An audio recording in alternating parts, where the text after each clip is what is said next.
que eu quero continuar explicando sobre a missa. Mas uma luz acendeu, porque se você perceber a primeira leitura, fala que Nabucodonosor, um dos maiores impérios, que foi o motivo do segundo exílio, 500 e pouco antes de Cristo, foi que destruiu o templo de Jerusalém, o primeiro templo. Depois o segundo templo foi construído no ano 42 por Herodes o Grande. Então Jesus não viu o primeiro templo, Jesus viu o segundo, o que hoje é apenas o muro das lamentações, destruído no ano 70, construído em 42, destruído em 70. Nabucodonosor o que fez? Ele não só pegou o rei, a rainha mãe, que significa muito, não só pegou os eunucos, pegou os príncipes da cultura e levou embora. Ele entrou no templo de Jerusalém construído por Salomão e destruiu todos os vasos sagrados, destruiu tudo que era feito para louvar o Senhor, para honrar, para o sacrifício, no Santo dos Santos, a arca certamente. Por isso eu vou falar dos utensílios, porque muita gente não sabe. Mas antes de ir, para quem está acompanhando, há quem goste, quem não goste, mas o que eu faço em consciência. Tem gente que não está gostando dessas explicações, paciência, mas eu faço em consciência, porque eu acredito que se você conhecer a igreja, se você conhecer a nossa igreja, o rito da missa, você vai celebrar melhor. Nós até agora vimos os ritos iniciais. Depois falamos, aqui só estou fazendo memória, não um memorial, uma recordação. Depois falamos da mesa da palavra, que foi aqui. Primeira leitura, segunda leitura, salmo, evangelho, que é fixo, mesa. Depois passamos para a mesa eucarística, onde nós falamos sobre, desde a apresentação das oferendas, até o por Cristo, com Cristo, em Cristo. Hoje, nós começamos o rito de comunhão. O rito de comunhão que vem logo depois do amém. E o rito de comunhão, a própria palavra diz, rito, comunhão. Você talvez vai pensar que é o rito para receber a Eucaristia. É sim, mas não é só. Comunhão vem do latim que quer dizer comum, celebração, munus, ofício, missão.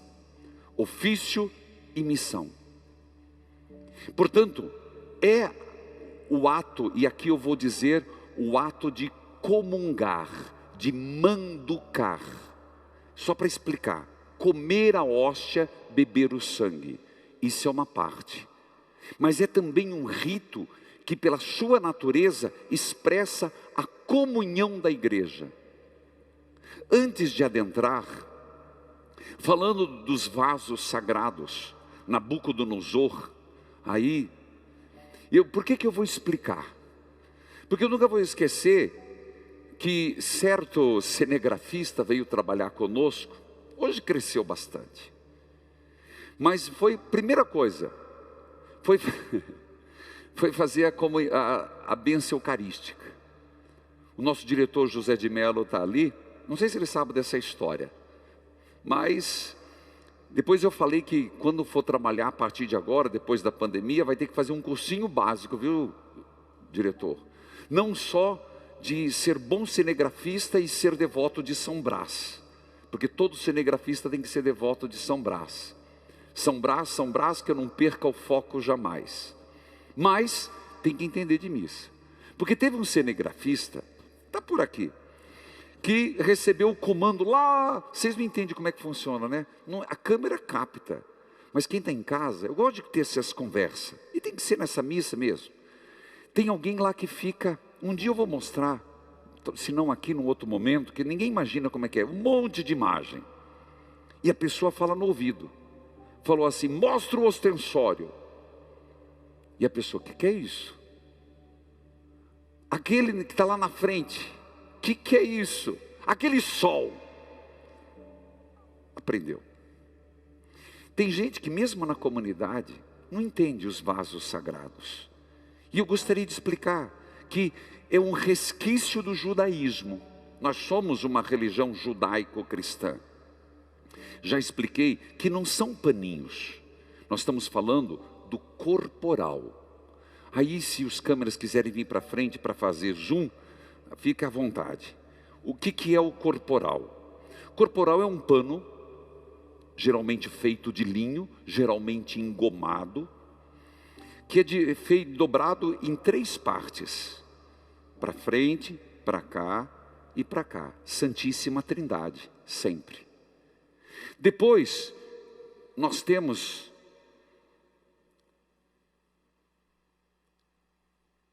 essa pala que protege o cálice, que fica geralmente aqui. Isso, temos a hóstia magna. Geralmente quando alguém comunga, ela comunga da hóstia pequena. A hóstia que é feito de trigo e água, não vai fermento. Geralmente feito, quando terminar a Covid, eu vou fazer um padre missão, que eu gostei, numa fábrica de hóstias. Quero fazer, para explicar para o povo. Me lembra, viu, diretor? Mas recebe a pequena. A grande nós chamamos de hóstia magna. Hóstia maior, que é para mostrar ao povo. Tem vários diâmetros. Depende da celebração, depende da visibilidade, depende também onde ela será exposta. Não temos um pratinho, nós temos o chamado patena. E por favor, não queiram roubar, eu não digo isso por você que está em casa, mas tem muitos ladrões que acham isso aqui é de ouro. Não é de ouro, gente, é dourado, é diferente, chama-se patena. Depois nós temos o sanguíneo. O que difere do sanguíneo é que o sanguíneo é dividido, sempre tem uma inscrição eucarística de um lado, eucarística do outro, e uma cruz. Diferentemente, por favor, Daniele, esses aqui já expliquei, são chamadas galhetas, não são vasinhos. Me traga por favor esse aqui, que é o manostégio. O que é manostégio? É onde o padre enxuga a mão. Ele só tem uma cruz num lado. O corporal tem 2. Uma cruz no meio, para lembrar que é usado para purificar o cálice. É lavado diferentemente. Galheta com vinho e água. E este aqui chama-se, muito obrigado, chama-se cibório. É o que tem tampa. O que tem tampa é cibório, que vai depois guardado no sacrário. E esse é o véu, vou usar a palavra mais simples, é o véu que se protege o Santíssimo Sacramento, também como identificador. Aqueles que têm o véu, as hóstias estão consagradas. E esta peça é chamado cálice. É verdade que pode ser de várias formas. Muitos falam, e existe uma o padre segura muito o cálice se falou na mão. do Santo Graal. O que é o Santo Graal? Que foi, sem dúvida, uma tentativa de encontrar qual foi o cálice que o próprio Jesus usou na última ceia. Sendo bem sincero, não gastemos especulações sobre isso. Se foi, provavelmente, de barro. Nós usamos de metais, de material consistente. Na Arquidiocese de Curitiba, eu não sei se vale esse diretório ainda, foi feito por Dom Pedro, que não se use de vidro para não mostrar fragilidade. Portanto, esses são os âmbula, véu, pala, patena, hóstia magna, cálice, corporal, sanguíneo. E isso no tempo do rei Salomão, geralmente há uma cruz, isso é importante, virada para o povo, porque toda missa é feita no sacrifício do Cristo. Então essa cruz maior, mas é comum essa cruz virada para o povo, que você está vendo, não tem outra cruz aqui no presbitério, mas em cima do altar, virada para o sacerdote, também tem uma cruz, que é esse crucifixo, que é para o padre também, e é uma memória contínua e permanente do sacrifício do próprio Cristo. Portanto, esses são os objetos. No tempo de Salomão, certamente muitas outras coisas. O que fez Nabucodonosor? Pegou todos os vasos sagrados, levou para a Babilônia. Vou contar um fato, antes de ir para o rito da comunhão. Curiosidade. Nabucodonosor, tinhoso, pegou o cálice do sumo sacerdote e levou para suas orgias. Verdade. O padre segura o cálice em Daniel isso, e bebeu em sua mão, fazendo um sacrilégio, usando os cálices sagrados. Foi quando no meio do palácio apareceu uma mão e escreveu, uma mão do nada, escreveu um texto. Eu não vou adentrar nesse, que aí eu vou longe. Isso fica por tua conta. O respeito com os utensílios sagrados. Agora você não vai dizer mais paninho, não vai dizer mais isso, vai dizer aquilo. Tem nome, viu? E merece respeito, porque é onde o Cristo vem a nós. No rito da comunhão, começa-se com o Pai Nosso. Mais uma vez, eu não vou adentrar o Pai Nosso inteiro, já escrevi, e oportunamente, depois que eu fizer essa parte maior, volto ao Pai Nosso. Mas alguém me perguntou, e eu leio os e-mails: Padre, pelo menos me explica sobre estais nos céus. Filhos, toda vez que aparece está nos céus, não significa um lugar, mas céus significa não um Deus distante, mas uma situação privilegiada de comunhão com Deus. E céus aqui dá a impressão de que são vários departamentos, né? Como se fosse vários céus. Tem um sentido das muitas moradas, mas aqui céus significa todo estado de profunda comunhão com Deus. Comunhão, rito de comunhão. Terminado o Pai Nosso, se você observar, prometo que eu volto a explicar um dia todas as petições. Deixa primeiro eu conseguir lançar esse livro, porque aí você vai ter uma didática, porque eu escrevi nele, e aí você vai poder acompanhar, porque o Pai Nosso requer uma explicação bem detalhista, porque é a oração do próprio Cristo. Logo depois do Pai Nosso, nós terminamos o quê? Livrai-nos de todos os males. Pai nosso que estais no céu, santificado seja o vosso nome. Venha a nós o vosso reino, seja feita a vossa vontade, assim na terra como no céu. O pão nosso de cada dia nos dai hoje. Perdoai-nos as nossas ofensas, assim como nós perdoamos a quem nos tem ofendido. E não nos deixeis cair em tentação, mas livrai-nos do mal, sem o amém. Ué, mas tem um amém no terço. Tem um amém quando você reza a parte. Na missa não tem amém. Por que não tem amém? Porque há um desdobramento do Pai Nosso. Imediatamente depois, o sacerdote faz a seguinte oração: livrai-nos de todos os males. Perceba, é como que isso até podia ser tirado. Mas se for perguntar, que quem começou o Concílio Vaticano II foi São João 23, mas ele morreu antes de terminar, e quem continuou foi Paulo VI, e perguntaram para ele: tiramos ou deixamos? Ele falou: deixe. Mas veja que essa oração é um próprio desdobramento do Pai Nosso. Por isso não tem amém. Livrai-nos de todos os males, não é o Pai Nosso? Dai-nos hoje a vossa paz. Ajudados pela vossa misericórdia, sejamos sempre livres do pecado, protegidos de todos os perigos, enquanto vivendo a esperança, aguardamos a vinda do Cristo Salvador. É um Pai Nosso, ainda não terminou. E o povo responde, o que muitos rezam, outras irmãos separados, rezam, vosso é o reino, o poder e a glória para sempre. Se você for rezar com o evangélico, ele reza o Pai Nosso terminando assim. Nós também, só que com uma oração no meio. A vosso é o reino, o poder e a glória para sempre. Nunca se deu conta disso? A gente reza na missa.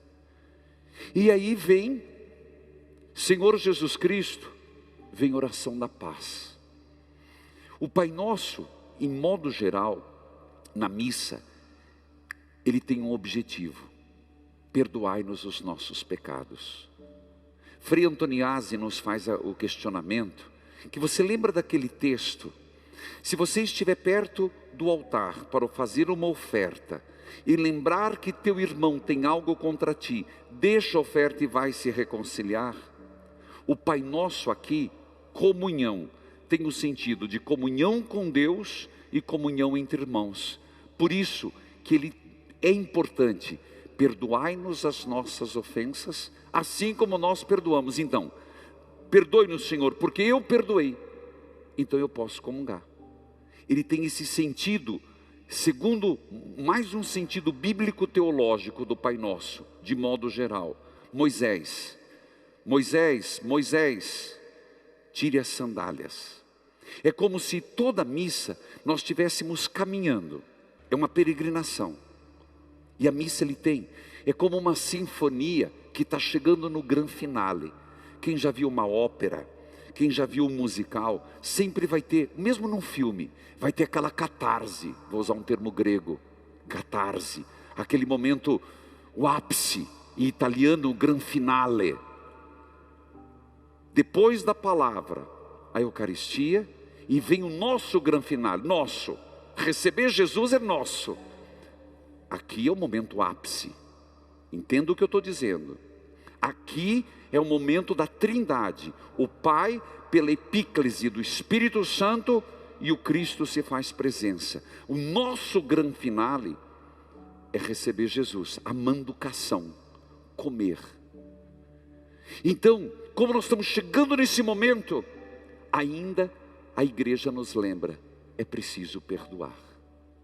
Então, Pai, perdoa-me, assim como eu perdoei. Mas se eu perdoei, eu preciso da paz. O rito da paz, ela vinha com o ósculo da paz. O que é ósculo? É o beijo da paz. Isso mesmo, beijo, beijar, dar o beijo da paz. Não, por favor, não vamos fazer como um comentarista, é verdade. Nesse momento nós vamos desejar a paz, o que era chamado ósculo da paz que Judas deu em Jesus. Estragou tudo. Eu estava na missa. Filhos queridos, não. Se eu perdoei e o Pai me perdoou, eu estou na paz. Então a oração que vem, Senhor Jesus Cristo, dissestes aos vossos apóstolos, eu vos deixo a paz, eu vos dou a minha paz. Olha o que diz a oração que o Padre faz pela Assembleia. Essa oração é presidencial. Eu sei que tem comunidades que aqui é um erro, aqui eu posso dizer que é um erro. Não é uma oração para o povo rezar, é oração presidencial. O Padre, em persona Christi, reza pelo povo. Senhor Jesus Cristo, dissestes aos vossos, depois de ter perdoado, deixo-vos a paz, dou-vos a minha paz, não olheis os nossos pecados. Olha a fé que anima a vossa igreja. Que igreja? Só que está ali na comunidade? Não. Só a que está aqui. Por isso que tem sentido até a missa privativa, até de um padre doente, que por várias razões há muitos anos não celebra mais com o povo, porque a igreja está aqui. Essa paz essa unidade da igreja no mundo inteiro. Do nascer ao pôr do sol, um sacrifício perfeito. Quando um padre reza, quando uma comunidade reza, ela não reza sozinha. Essa oração está mostrando essa catolicidade, católica, apostólica romana, universalidade. Nunca esqueça, a tradução da palavra católica quer dizer universalidade. Mas a fé que anima a vossa igreja, dai-lhe segundo o vosso desejo. Olha o desejo, paz, unidade. Mas esta oração é dirigida a Jesus.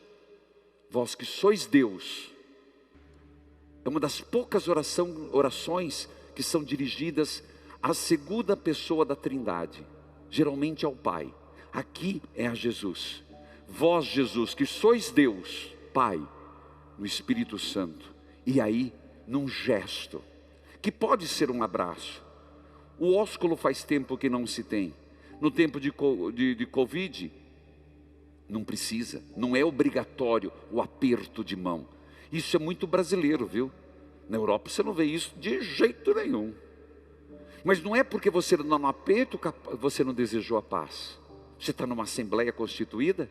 Você lembra que a presença real de Jesus é na Assembleia Constituída, na palavra e na Eucaristia? A paz do Senhor esteja sempre convosco. Aí o que você responde? O amor de Cristo nos uniu. Bom, meus irmãos, se o amor de Cristo nos uniu, não tem guerra. Se o amor de Cristo nos uniu, não tem inimigos. Se o amor de Cristo nos uniu, não tem aqui quem pratica o mal. Entende essa dimensão da eclesialidade, da comunhão? É nesse contexto que segue um dos ritos mais lindos, que eu continuo semana que vem. Padre, eu quero que o senhor me explique o pedacinho de hóstia que põe no cálice. Semana que vem. Por isso, se delicie. Me desculpe dizer um salmo, me vem um salmo aqui. Como o óleo que cai na cabeça de Araão, cai pela barba. Assim meu desejo por ti. Eu diria assim, que quando você se debruça, estuda sobre a missa, vai aprendendo os detalhes, você se delicia como o óleo que Araão se lambuzava. Unção de Deus. Procure, nas suas pesquisas, não vai me dizer que não tem tempo, tem tempo. Estude um pouco mais sobre o rito da missa. Acredito que exatamente por isso São Tomás de Aquino participava de 3 por dia. Por dia. Uma para se preparar, outra para comungar, outra para agradecer. Era o jeito dele viver. E às vezes a gente fica reclamando de uma na semana, né? Se é que vai. Que o Senhor nos ajude. Amém.